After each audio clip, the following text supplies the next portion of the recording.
Protests around the world after 22-year-old Mahsa Amini is killed in Iran over the way she wore her hijab. Political analyst Rick Epps joining us this morning now to break down the situation. Rick, good morning. Good to see you. Good to see you. All right, waking up to a lot of news, protests not only happening here in the United States, but over in Iran over what happened to this young woman. But this is sparking something that has been brewing for years. Yeah, it really is a manifestation of, over the last, let's say last 10 to 15 years, a lot of different demonstrations that have occurred that probably most people here don't even remember or even heard about, right? Where several hundred people were killed here, several hundred people were killed there. Women have been killed indiscriminately, and it kind of goes to the back pages of the news.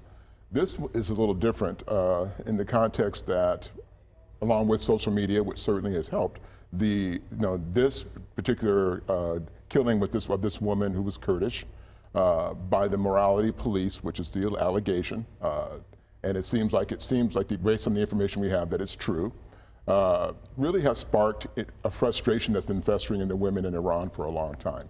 The subjugation of the population by men dictating, how women should wear their hijab.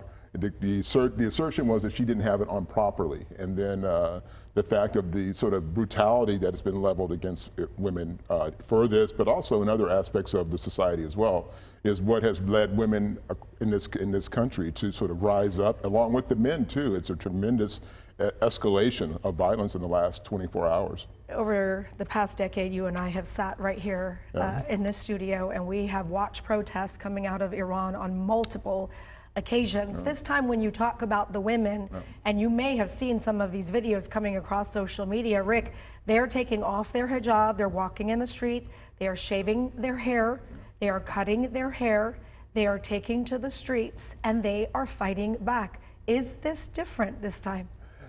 Yes, it is, because first of all, in the previous demonstrations, women would be out there with the men, but they were never doing anything like where they take off the hijab or do anything like that. You rarely saw anything in that fashion.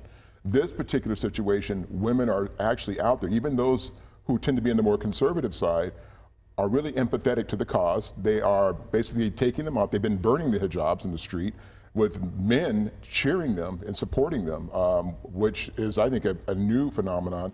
But with the thousands and thousands of women who are out there fighting this battle and courageously doing so, it has been, I was very touched, with what happened in our discussions yesterday, with the women and people in Iran who were pleading for help and pleading for support for this movement, and not to let it sort of die on the vine when days and weeks pass by, particularly with their local officials and the government officials saying, we're going to investigate, we're going to check it out, we're going to see what goes on. And that's always the veiled promise, but never really comes to bears fruit. Day and age, Rick, where there's social media now, and when their fear is that the internet will be turned off. If the internet is turned off, how will they see what is happening in the country and what's being done there right now? But all eyes are on there, and people are watching, and there is quite a bit of concern as well about what's happening at the United Nations today. Why?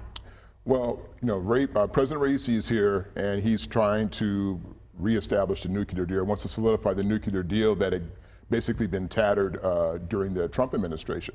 And so he's here to try to basically get this back on track, so that they can get the sanctions lifted and help the Iranian economy, which is struggling. But he's going to face an onslaught of problems. One is with the human rights violations that are currently existing.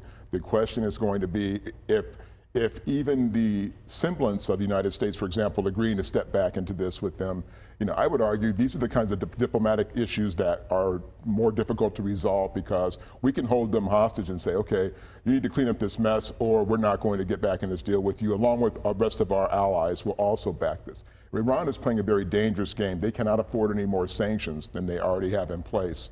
And they run the risk of, and he runs the risk of, further eroding confidence in his ability to lead that country. And he already has controversy from, obviously from the early 1990s. As well. Well, this story will continue to develop, and we will continue to watch it. We appreciate you taking your time to come in and talk to us. Thanks, Sally. Thank you.